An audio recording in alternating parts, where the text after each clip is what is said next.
ஆளுகின்ற திராவிட முன்னேற்ற கழக அரசு 4 ஆண்டுகளை கடந்த பின்னும் கடந்த 2021 சட்டமன்ற தேர்தலின் போது நமக்கு அளித்த தேர்தல் கால வாக்குறுதிகளில ஒன்றை கூடயும் நிறைவேற்றவில்லை.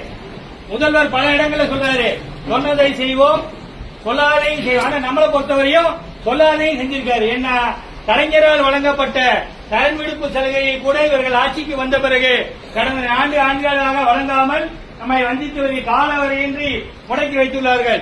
காலவரையின்றி முடக்கி வைத்தது என்பது இனிமேல் உங்களுக்கு இல்லை என்பதை போலதான் அர்த்தம். நாமும் தொடர்ச்சியாக அதை வழங்க வேண்டும் என்று கோரிக்கை விடுத்து வருகிறோம். இதன் உச்சபட்சமாக கடந்த 11ஆம் தேதி மாண்புமிகு நிதியமைச்சர் அவர்கள் சட்டமன்ற கூட்டத்தொடரில் தேர்தல் கால வாக்குறுதியான மீண்டும் பழைய ஓய்வு திட்டத்தை நாங்கள் நிறைவேற்ற மாட்டோம் அப்படின்னு மட்டும்தான் சொல்லல. அதை தவிர தேர்தல் கால வாக்குறுதியான மீண்டும் பழைய ஓய்வு திட்டத்தை நிறைவேற்றாமல் இருப்பதற்கான அனைத்து சாத்தியக்கூறுகளையும் அதை சொன்னாங்க.